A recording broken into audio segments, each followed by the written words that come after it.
Good morning. We start with a 10 News alert out of Polk County right now. A massive overnight manhunt surrounding a Winter Haven home near 16th Street Northeast and Dundee Road. A live look at the scene right now.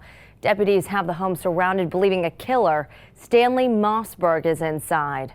We'll have more on this manhunt in 2 minutes. Brightside at 4:30 starts now.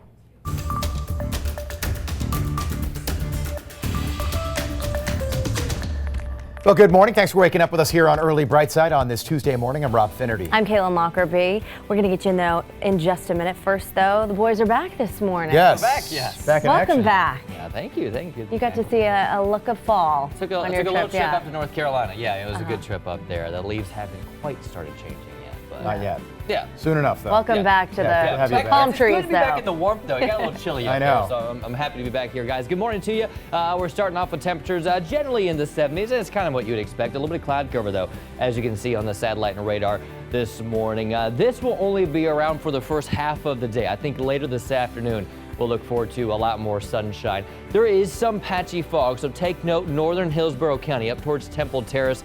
We'll keep an eye on this area as we go throughout the morning commute. 1.5 mile visibility right now. I don't think it's going to be a widespread thing, but we may find some patchy fog for the kids out at the bus stop, and obviously for you as well if you're going to be driving in that area. Temperatures for the rest of us in the 70s, 76 in Tampa, 70 in St. Pete, some 60s on the board, 67 in Dade City, and 66 in Brooksville. Again, at the bus stop, we may see some areas of patchy fog, otherwise a mixture of cloud cover, but increasing sunshine as we go through the day. Mostly sunny skies for that ride home. We'll see high temperatures today in the mid and upper 80s.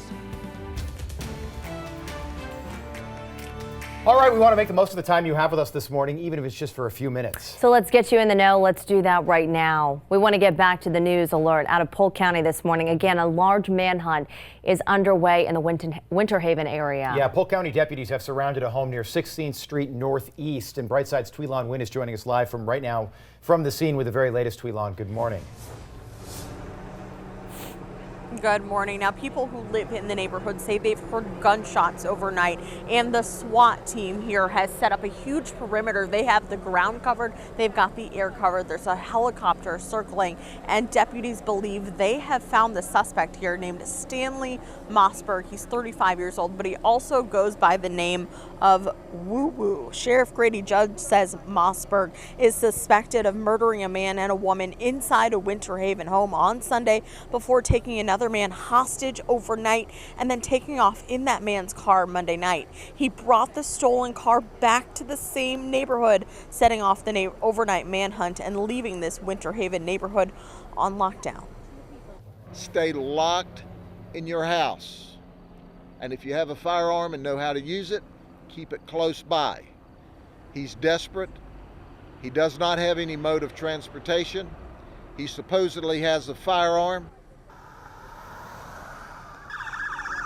Mossberg was already wanted in Tennessee for a murder back on October 1st, but Sheriff Judd says Mossberg told the surviving victim that the Winter Haven couple he killed were his 7th and 8th victims. Police have not been able to verify that, but again, that is what he told the man that he took hostage overnight, and we have photos of this suspect on our 10 News app right now. But again, a very active scene as police and the SWAT team have given us an update within the past 30 minutes or so. They believe they have him inside this perimeter. They are around the house and they are searching from the air by helicopter, and they have deputies on the ground covering and just making sure that this man is inside that home, and they're trying to apprehend him.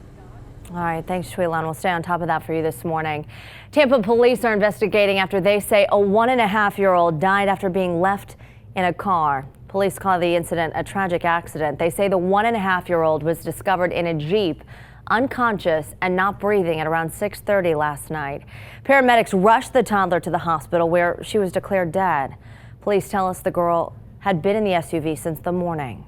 From what we've pieced together so far, it looks like it was a busy morning for the family, and the child was accidentally left in the car most of the day. At this point, there's no signs of foul play or anything like that, but we're investigating.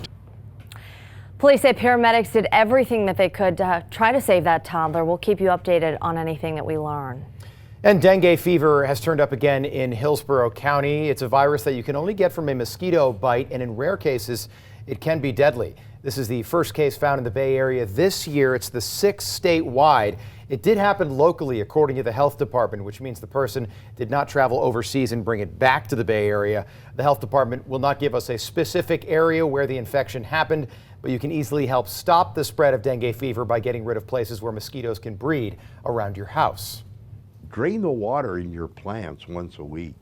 Don't leave these little kiddie swimming pools out in the open.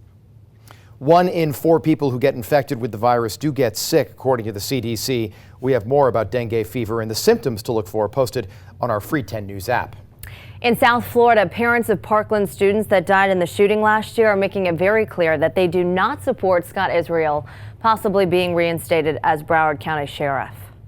We want every Democrat and every Republican to not reinstate Scott Israel.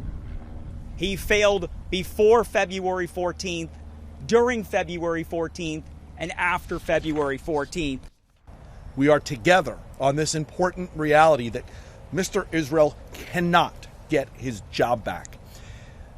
This should not be about politics. Sadly, Mr. Israel has made it about politics.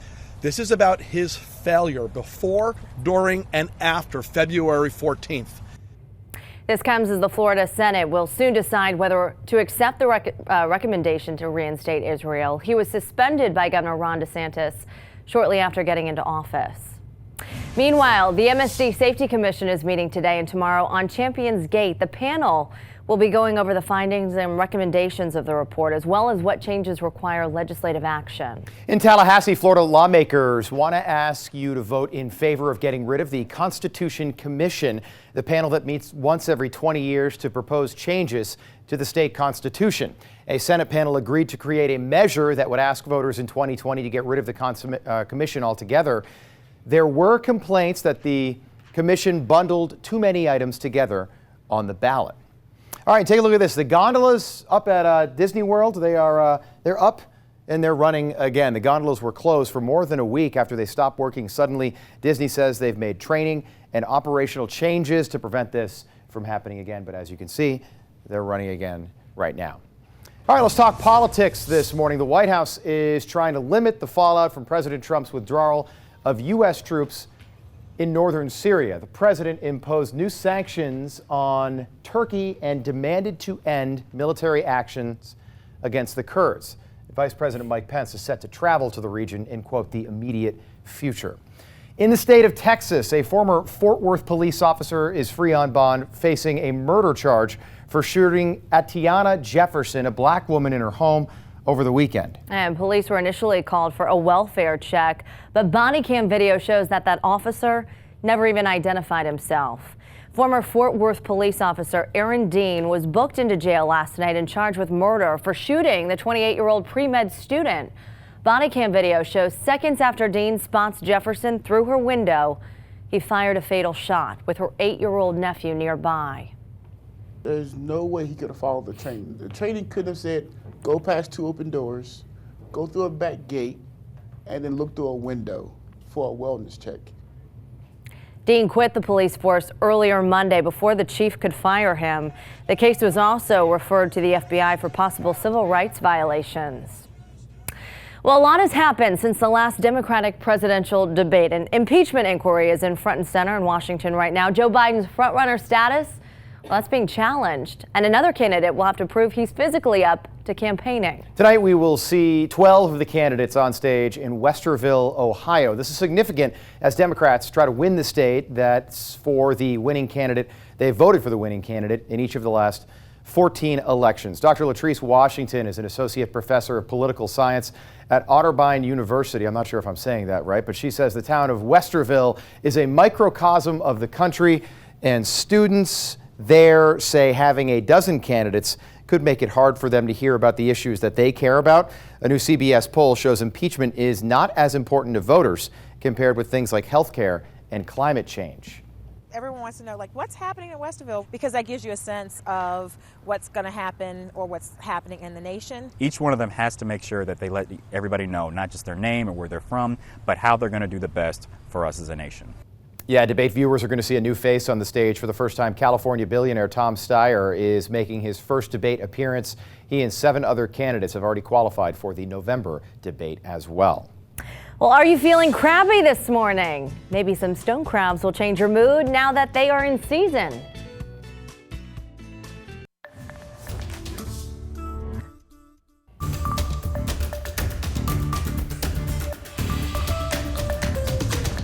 Good morning. Welcome back to Brightside. Happy Tuesday. Hope you had a good night's sleep. I'm Rob Finnerty. I'm Caitlin Lockerby. Let's talk about what's happening today in Tampa Bay. The XFL will announce the draft for its first season today. The Tampa Bay Vipers will have its draft announced by 4 Hillsborough County Public School students. It's cool. Pretty cool. Yeah. This draft will happen today and tomorrow. All 8 XFL teams will fill the 71-man roster. The draft begins at 10 with the selection process starting 6 minutes later. All right, go Vipers. That's the team? Vipers. The Vipers. Vince McMahon runs this league, Yeah. by the way. Today, 5 a lot of money. agencies are going to be hosting Tampa Bay swim training. This training will test the swimming abilities of first responders who help with underwater search and rescue and recovery. Training begins at 7. It's going to happen at Picnic Island Beach. Today is a big day for seafood lovers. Right here in Florida, it's the start of stone crab season, and fishermen are hoping that this season is better than the last. We sure hope so, right? Well, let's go beyond the headline for a closer look at this Florida delicacy. Every October 15th, fishermen around Florida take to the warm waters of the Gulf of Mexico and Atlantic to cash in on the delicious stone crab. The crustacean has developed quite the reputation around the world for its sweet taste and smooth texture. But with that reputation also comes quite the price tag. We're talking around $30 per pound for medium-sized claws. Yes, claws.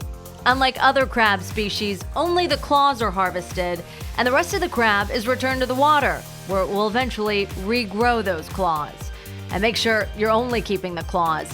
It's against the law in Florida to keep the whole crab. This season is an important one for Florida fishermen. Last year, stone crabs were hit hard by red tide in the Gulf. Experts say about 1.9 million pounds of claws were harvested between August and May. Typical seasons average between 2.5 and 3.2 million pounds. Looks good. Stone crab season begins today and runs through May 15th, so you have plenty of time to get out there and catch your fill. All right, Grant's back in biz this morning. How are things looking outside? Well, we're going to start with the marine forecast. I mean, you got me thinking about going on the boat, Yeah, right. stone crabs. Yeah, good looking Foot day out seas? there on the way. we had seas. Total inside joke here. Caitlin thought, she was like, what is 2 foot seas? 2 foot seas. The seas are 2 feet. Are they playing footsies out there? They're playing footsies out on the boats there. Bizarre. An odd little tradition they do. Winds will be out of the southeast today, shifting to the east from 5 to 10 knots. Good looking stuff out on the water. UV index is up at 7 today. Gulf of Mexico temperatures there around 83 degrees. Live look at downtown Tampa now from Armature Works. A nice start to the day. We do have some clouds this morning. Temperatures at 76 degrees, dew points at 70, so your relative humidity currently at 82%. Feels like temperatures, though, right at 76 degrees. There is a hint of humidity, but at least at this point, doesn't really make it feel much warmer than it actually is. A couple of 60s on the board right now. We've got 66 degrees in Brooksville, 77 degrees, though, so quite a bit warmer in St. Pete currently with 73 degrees across the bay over in Riverview. Some fog in some spots. It's very isolated, but I'm finding a little bit of reduced visibility in Temple Terrace right now. Aside from that, no concerns really on that morning commute for that fog, but we'll keep an eye out for some patchy fog developing over the next hour or two. Some cloud cover streaming in right now. This cloud cover will generally be with us through the morning hours, but I think later this afternoon it should begin to clear out. Frontal boundary right along the Florida and Georgia and Alabama state lines is basically stalled out for the time being. So that will keep the rain that we're finding through the southern tier states. That will stay put for now. Cold front will stay to the north. However, as we go through the next 24 hours, another cold front will slide in from the north. We will see increasing sunshine for the second half of the day. So just because you wake up and you'll see some cloud cover around, just know the second half of the day should have a lot more sunshine. So the ride home will be a lot more sunny. We will find generally dry conditions across the area today, despite a couple of clouds developing just with that afternoon heat. Tonight, partly cloudy skies. However, areas north may find some showers into early tomorrow morning. So we'll likely see at least a 30% chance of rain, not just through the morning hours, but once again through the afternoon as well. Partly sunny skies through tomorrow afternoon. There's the cold front that slowly drifts from north to south as we go through the day tomorrow, keeping the chance of rain around as we head through the middle of the week. Tomorrow we'll likely see a couple of showers to the north with just scattered showers and isolated storms through the day tomorrow with high temperatures around 86 degrees. That chance of rain will remain around 20 to 30% through Friday. We'll see another system arrive on Saturday, and that bumps up our chance of rain even more as we head into the weekend. Quick check on the tropics. We've got Tropical Depression 15 off the coast of Africa. A couple of other disturbances that we're watching, nothing of real immediate concern for us. Of course, we'll keep an eye on the tropics. Again, building chance of rain as we go into Saturday. So after what has been a dry season recently, we'll start to see at least a chance for some showers entering the forecast for the next 7 days. Strengthening the relationship with your spouse is a must, even when it includes a 40-pound barbell.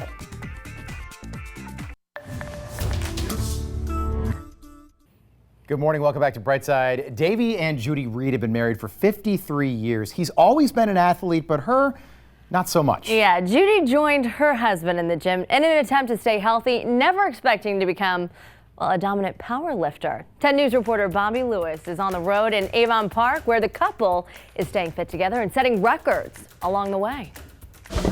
Okay, now this will be 135. Women this age aren't supposed to bench press their body weight. You keep coming. Good job. Just don't tell 72-year-old Judy Reed. Absolutely unbelievable. People think I'm being bragging. I am, absolutely. Davey brags on his wife at every turn, and there's a lot to brag on. As it gets heavier, it gets a little more difficult. 2. A decade ago, Judy got some bad news from her doctor. 3. Bone density was an issue. I had the beginnings of osteopenia. And she said, you need to go on medicine. And I said, not doing that. There must be something else I can do. She chose weights over pills. Oh, you got it. And started turning heads. When you think of 70, you think, wow, you're pretty much over the hill.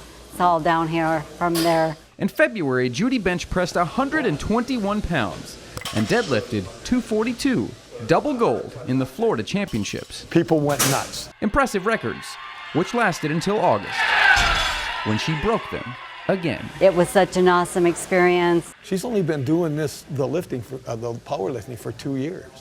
She's set 10 world records. Every time we see them, we're amazed. They still show up, they still do the workout, they always push harder. Davey is a record holder himself. He deadlifted 369 back in August, but he'd rather talk about his wife. That a girl, good job. An inspiration to him and everyone she meets. She is my hero, bottom line, my earthly hero. Yeah. Bottom line, what she's doing is making a lot of, especially women 40 and over, understand that, hey, you know what, this is possible.